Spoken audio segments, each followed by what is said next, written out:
Los voy a dejar con Ciro Bicudo, actualmente brasilero, vive en San Pablo y está dedicado a todo lo que es branding y toda la parte de imagen de cervecerías. Ahora les va a contar un poco, es muy interesante lo que viene haciendo y bueno, los dejo con él.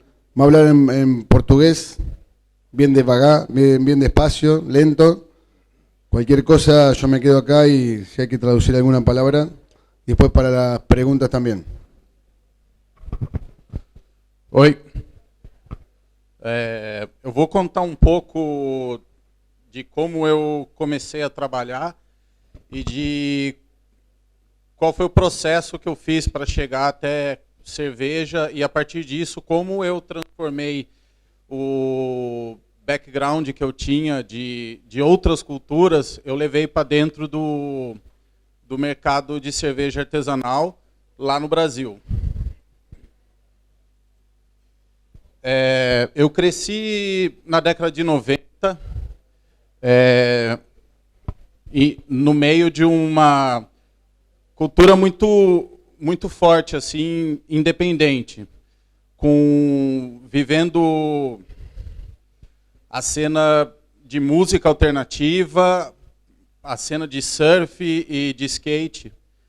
E tudo isso me influenciou muito, assim, em como eu fui construindo o meu estilo de trabalho e o meu estilo de ilustração, meu estilo de arte. Eu sempre tive muita referência em capa de disco e revista. E desde pequeno eu sempre fiz muita revista independente, trabalhei com marcas de surf, e sendo artista plástico, né? E por causa disso eu comecei a trabalhar com o mercado de surf e de skate, que era a coisa que mais me influenciava na época que eu gostava, né? Que era os gráficos, que era camiseta, capa de disco, pôster, adesivo, esse tipo de coisa eram as coisas que eu gostaria de fazer. Por eu ser artista plástico, eu fui trabalhar com essas coisas, fazendo justamente gráficos e arte para esse tipo de coisa.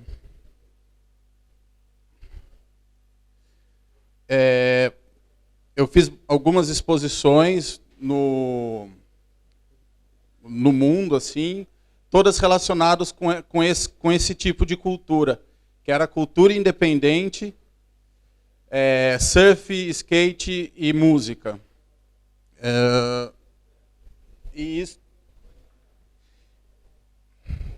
E nisso eu fui conhecendo muita gente que me influenciou, muitas escolas de arte que me influenciaram, e eu comecei a fazer um mix de tudo isso dentro do meu trabalho. E por conhecer muita gente, eu fiz alguns trabalhos mais artísticos em algumas marcas, como a Dusters, que eu fiz um projeto, é uma marca californiana, e o projeto era que eu teria que pintar várias coisas e transformar isso num shape de skate. E esse foi o projeto. Perdão.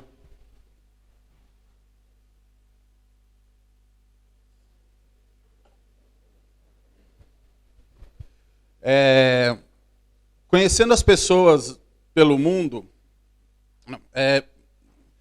por causa dos trabalhos que eu fiz, eu desenvolvi algumas exposições voltadas em arquitetura, algumas roupas que eu estava fazendo como sendo artista plástico. E por causa disso eu cheguei aqui, que aqui eu acho que é onde que começa a minha história com cerveja e que começa o motivo de eu estar aqui. Em 2010, eu conheci 2 dinamarqueses que me convidaram para fazer um projeto de arte diferente do que vinha acontecendo no mercado. E na época a cervejaria Mikkeller não estava começando e era uma cervejaria que estava mudando um pouco a visão do que era o líquido cerveja artesanal na Europa. Todo mundo vinha com aquela escola mais tradicional e eles estavam fazendo uma revolução na Europa. E junto com isso, eles estavam buscando fazer uma revolução gráfica no que era o que estava acontecendo de mercado de cerveja até o momento. E a gente conversou muito assim na época que eles me convidaram, que era como a gente faria alguma coisa que não parecesse cerveja, que era um dos pilares que a marca queria ter. Ia ser uma marca que ia despertar vontade no público, porque era uma coisa diferente. E uma coisa muito importante que a gente sempre pensou nas marcas era em como despertar, antes do consumidor pegar uma cerveja e beber, como despertar a vontade dele de ter aquela cerveja. Eu costumo dizer que eu vendo a primeira cerveja de muita gente, porque quando está na prateleira, a pessoa vai escolher alguma coisa que ela acha bonita. E a cerveja vende o meu segundo rótulo, porque uma cerveja boa vai fazer com que a pessoa sempre compre a mesma cerveja. E essa foi um desafio que a gente teve nessa época, que era como transformar cerveja em uma coisa não dinâmica, como vinha sendo. E isso eu trouxe de toda aquela referência, aquela influência que eu tive de marcas de skate, de surf, de arte independente, que é quando eu tento transformar todo aquele meu background da minha vida para dentro de cerveja. E como eu vou tentar trazer isso de uma forma que fique integrada com o universo da cerveja. E isso é muito importante, assim, a gente buscar referências em outros lados para conseguir transformar uma marca numa forma consistente e sólida, assim, e que a gente traga pessoas fiéis. Depois quando em 2010 eu fiz esse projeto, o Brasil estava começando as cervejarias estavam começando a florescer, todo mundo estava começando a se profissionalizar, e por causa desse projeto, eu comecei a trabalhar com muitas cervejarias no Brasil. Justamente fazendo isso, era transformando alguma coisa, uma linguagem nova para as cervejarias do Brasil. Que todas eram jovens, tinham um produto diferenciado, e elas precisavam ter uma marca diferenciada, elas precisavam ter um caráter diferenciado, diferente do que era a cerveja mainstream, do que estava na prateleira. E o trabalho do design dentro de tudo isso é muito importante para diferenciar os produtos na prateleira. Assim. Sendo cerveja artesanal, o produto é um produto diferente. Então a cara dela é uma cara diferente. E o projeto da marca é um projeto diferente. Então a gente sempre trabalhou dessa forma. E eu trouxe todo o background da minha vida de artes plásticas, da cena de skate, dos shows de punk que eu estava frequentando quando eu era adolescente. Eu fui transformando tudo isso em linguagem gráfica e moderna para o mercado de cerveja. Aí eu comecei a trabalhar com muita cervejaria no Brasil e construir muita marca para cervejarias no Brasil. Em 2014, eu tive um convite da cervejaria Faxi, que eles iam lançar uma lata mundial, que era uma lata em comemoração ao ano da Copa do Mundo no Brasil. E eu, como estava sendo dos pilares atuantes do mercado de cerveja que mais estava fazendo gráficos diferentes no Brasil, eu assinei a lata. E esse foi o projeto da lata. Esse aqui é um projeto da Verdant Brewery, que é uma cervejaria inglesa. E a gente trabalha nessa linha que eu assino da Verdant. A gente trabalha linguagem com influência de pôster de arte psicodélica, década de 60, 70, principalmente aquelas coisas com referências em rock. E toda a linha da Verdante, dessa linha psicodélica, dessa cervejaria, sou eu que assino. O que eles queriam fazer aqui? Eles queriam ter uma identidade numa linha, e eles me convidaram para fazer isso. Então essa é uma linha especial que eles têm dentro de uma linha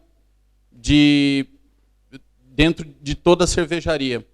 E esse é o projeto da Verdante. Aqui, como artista plástico, eu fiz um rótulo para Tupiniquim, que era uma obra minha. E a gente transformou essa obra em um rótulo. Isso é uma saída de design que é muito legal, assim. Que não necessariamente o design precisa ser aquela coisa mais quadrada, cheio de fonte e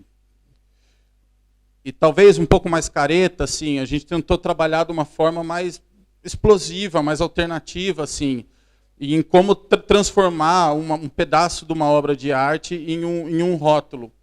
Eu acho que aqui teve muito êxito esse projeto.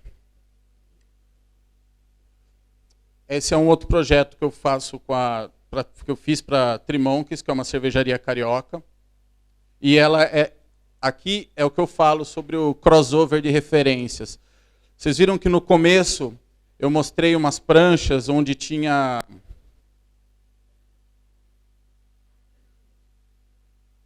essas pranchas que tinham esses tecidos todos aplicados aqui. E 10 anos depois eu vim usar numa lata de cerveja. Então, isso é uma forma legal de pensar design, assim, em pensar marca, em pensar como atrair o público e como atrair o olhar da pessoa para conseguir fazer com que ela tenha apego, tenha afinidade com o seu produto na prateleira, assim. Quando a gente está falando em marca, a gente tem que sempre pensar em como fazer com que a pessoa se fidelize nela, como a pessoa se atraia por ela. Não simplesmente, eu vendo camiseta, então eu só faço camiseta, e tudo bem, entendeu? Tipo, eu vendo queijo, tudo bem, eu só vendo queijo. Assim. A gente tem que ter uma construção de marca para que as pessoas estejam sempre apegadas e prestando atenção em você e estando encantadas ao que você está fazendo, assim, e gerar esse desejo na pessoa, essa vontade de descobrir o que tem, o que é aquilo, como é aquilo. Durante todo o processo de eu trabalhar com cervejarias, teve uma coisa que eu sempre senti muita falta no Brasil, que era que eu achava que as marcas se preocupavam muito com cerveja, número 1, que eu acho que isso é importante, porque o produto é cerveja. Mas as pessoas vendiam um produto, as pessoas não tinham uma marca de um produto. E como eu discutia muito isso com os meus clientes, eram que, além da sua marca vender o produto-chave, que é cerveja, eu sempre achei que a marca deveria ter um merchandising coerente. Então, ter camiseta legal, ter produtos legais, produtos que as pessoas pudessem ter no dia a dia, produtos que as pessoas pudessem usar sem necessariamente parecer que estava... que usar no dia a dia, uma camiseta para ele ir no supermercado, mas também uma camiseta para ele ir um dia numa festa, ou ter uma sacola legal, porque isso faz com que a pessoa crie vínculo com sua marca. E isso é importante. O vínculo faz com que as pessoas proliferem, espalhem a palavra cada vez mais. E as cervejas no Brasil não entendiam muito isso. E por causa desse defeito que o mercado tinha, eu criei uma marca que chama Only Hops Can Break Your Heart, que chama Only Hops Can Break Your Heart. O que a gente tenta fazer aqui? A gente tenta democratizar o que é um projeto de merchandise para uma cervejaria. Mas, acima de tudo, a gente é uma marca. Quando a gente pensa em cultura, a cultura não é feita só de um elemento que faz ela acontecer. Então, vamos lá. A gente está falando em cultura de cerveja artesanal. A gente não fala só de cerveja artesanal. A gente precisa de eventos de cerveja artesanal. A gente precisa de marcas de cerveja que façam coisas para que exista cerveja. A gente precisa de bares que tenham cerveja. A gente precisa de revistas que falem de cerveja. E por que não uma marca que fale de cerveja? Assim como as marcas falam de surf, assim como as marcas falam de skate, assim como marcas falam de rock and roll, assim como marcas falam de um monte de coisa. Esses pilares todos juntos fazem com que uma cena se fortaleça. E essa cena fortalecida, a gente cria um mercado. Então as marcas precisam ser fortes, mais do que simplesmente um produto. Marcas precisam ter estrutura. E dentro da Only Hops, a gente tenta justamente fazer isso. Ah, tá.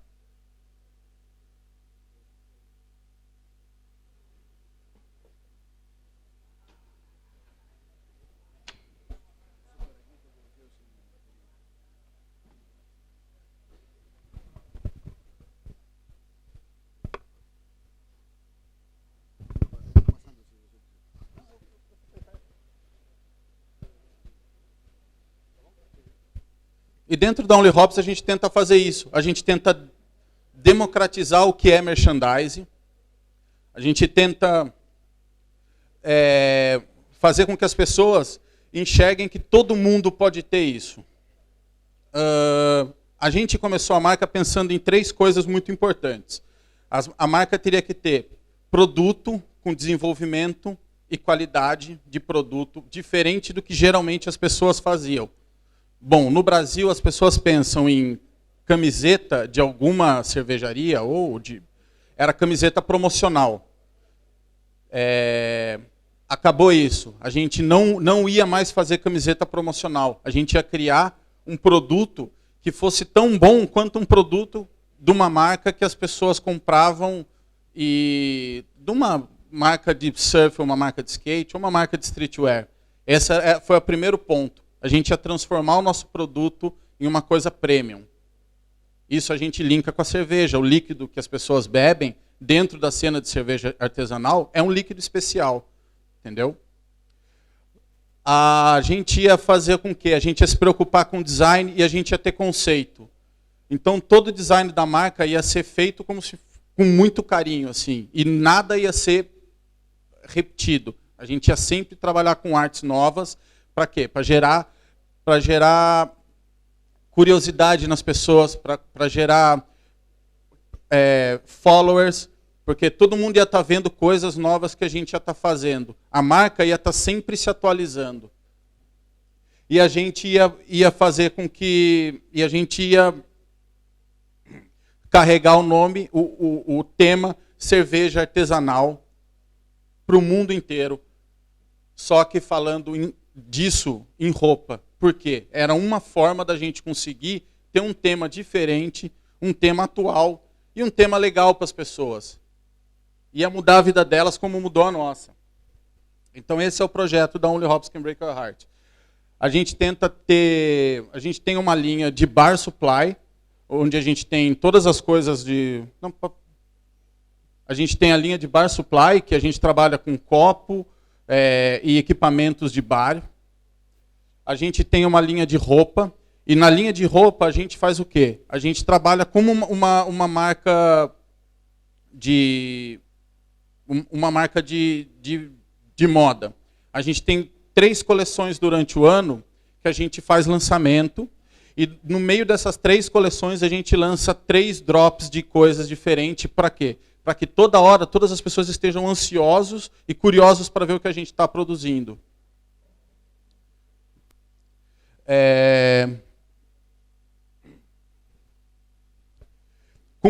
Com tudo isso, o que aconteceu? A gente montou um processo onde as pessoas do Brasil começaram a ver que poderiam pensar na marca delas mais como uma marca e não como um produto. Hoje a gente atende 9 cervejarias no Brasil, que a gente tem feito esse trabalho, que é transformar a marca deles num negócio forte. É fazer com que as pessoas carreguem a marca deles todos os dias. É tendo merchandise bom, é tendo eventos legais, é desenvolvendo rótulos especiais para as marcas, é conseguindo facilitar com que as pessoas tenham esses projetos de arte e que tenham projetos interessantes acontecendo toda hora. Para quê? Para que, além da cerveja, elas tenham uma marca consistente, uma marca que esteja na cabeça das pessoas. Bom, eu sou o diretor de arte da Only Hops, eu assino tudo que ela faz. Eu tenho um sócio na Only Hops que ele cuida da parte burocrática, que é a parte muito importante. Fazer coisas legais não necessariamente significa gastar muito dinheiro, entendeu? A gente tem que pensar em saídas, e saídas de formas independentes para que a gente consiga produzir coisas legais.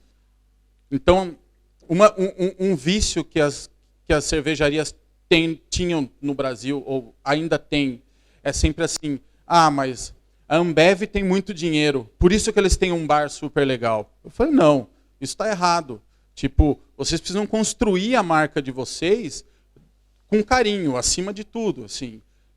Uma das coisas que a gente faz na Only Hops é que a gente é muito sincero na marca. A marca é a gente, sabe? A gente, é as coisas que a gente gosta, é as coisas que a gente se sente à vontade de falar, são as coisas que a gente se sente confiantes de falar, e não simplesmente as coisas que, tá na moda fazer isso, eu vou fazer isso daqui. E daí aquelas coisas se perdem, porque elas não são muito verdadeiras. Então, onde eu sempre bato com cervejarias, em criação de marca, é você encontrar onde está a sua verdade, onde está o seu ponto-chave, o seu diferencial, onde você vai se destacar no meio de todo mundo de uma forma sincera. E construir isso, sabe? Construir isso degrau a degrau, porque conforme você constrói a sua marca com um alicerce bem estabelecido, você consegue fazer com que as pessoas lembrem mais dela, com que ela tenha durabilidade e com que as pessoas criem apego, sejam fiéis a ela e carreguem ela para o mundo inteiro. E conforme a sua marca for virando o mundo, mais forte ela fica. Aqui são uma série de posters que a gente acaba fazendo para a marca. Essa daqui é a nossa loja física. A gente tem um bar em São Paulo, que é o bar mais importante da cultura cervejeira no Brasil. É o Empório Alto de Pinheiros. Ele fica em São Paulo. E a gente recebeu uma proposta que era a gente fazer a nossa primeira loja física dentro desse bar. E aí é onde eu falo que a gente não precisa de muito dinheiro e muito espaço para fazer coisas. O Empório Alto de Pinheiros ele é um bar de 2 andares. E embaixo de uma escada tinha um vão, um espaço que era vazio. E ele era um espaço inutilizado. E o que a gente pensou? A gente sempre fez as coisas bem do it yourself. Assim, a gente sempre fez tudo com as mãos. Assim. Todo o nosso projeto, desde o começo, foi conseguir trabalhar a marca de uma forma que realmente a gente estivesse envolvido em todos os processos dela. Todas as nossas cadeias, a gente conhece todos os nossos produtores, a gente tem vínculo com todos eles. Porque aí, assim as pessoas sabem como a gente é e consegue chegar onde a gente quer. E a gente pegou esse espaço vazio e a gente criou uma loja dentro dela. Ela é um caixote que a gente modelou embaixo da escada, nesse vão que existia. E é dentro do empório, é dentro da loja,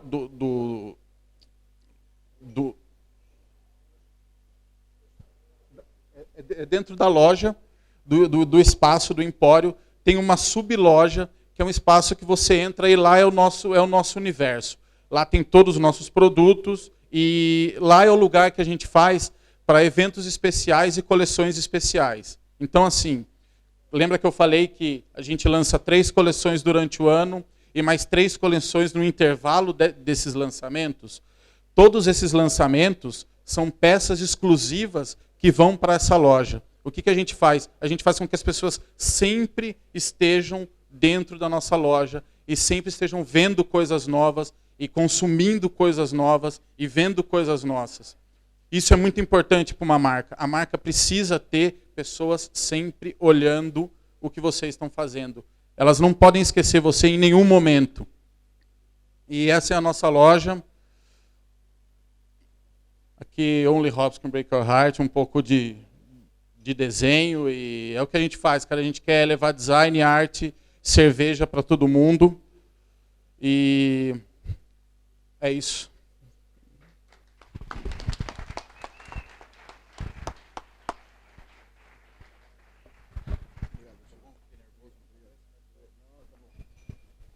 Si alguno quiere hacer alguna pregunta.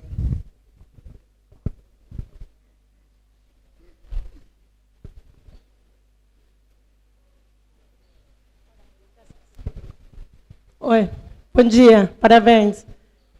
Uma pergunta. Você falou que tem você falou que tem muitas pessoas que compram seu merchandising, isso.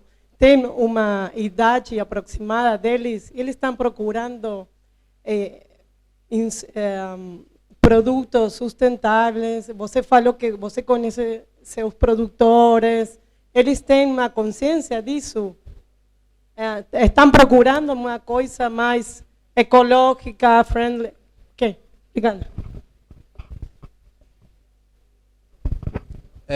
Sim. Hoje em dia, sim.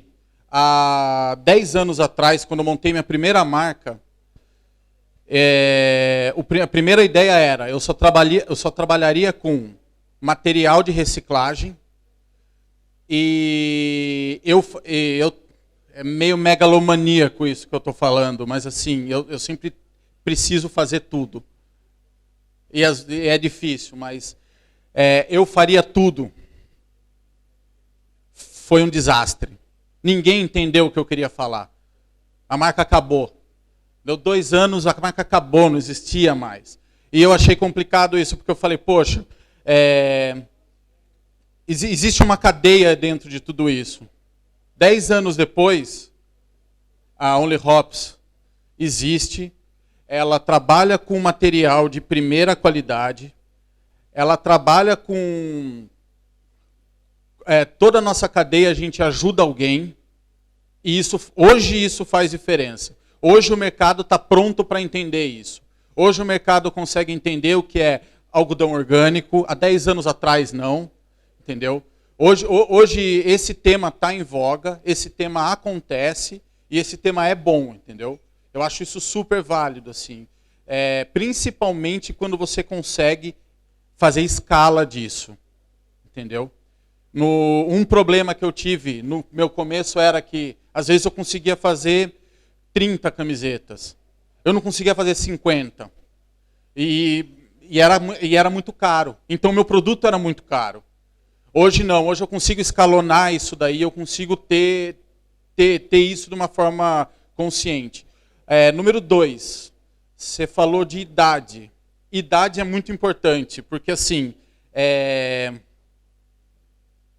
a gente percebe que, e eu acho que assim o mercado de cerveja também, a gente atende geralmente pessoas que já trabalham, porque são as pessoas que têm poder aquisitivo.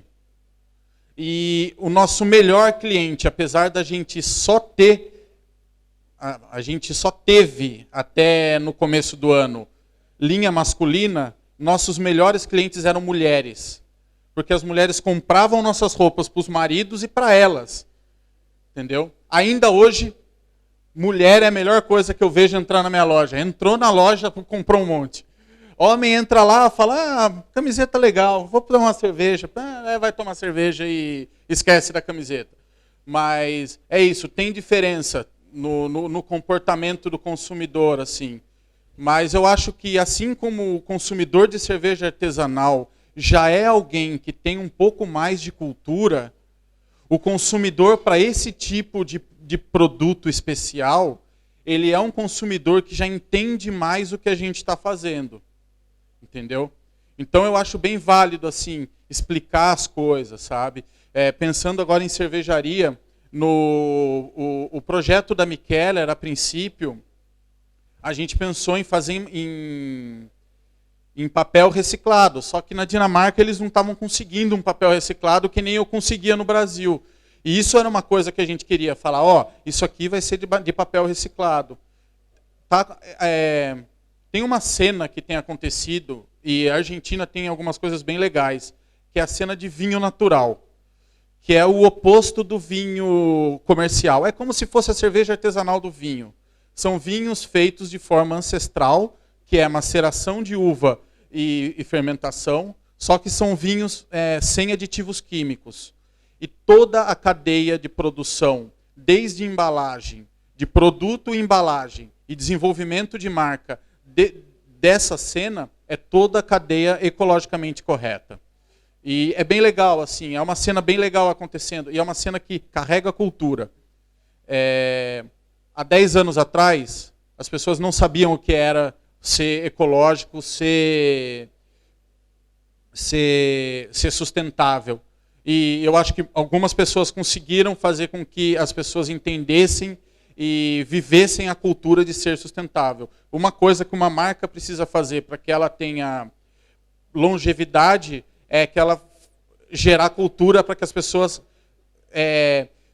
tenham conhecimento, e o conhecimento faz com que as pessoas não tenham medo. E não tenham medo o consumo não pode ter medo. O consumo tem que ser tem que ser sem freio, assim. Então, quanto mais cultura uma marca gera, melhor é.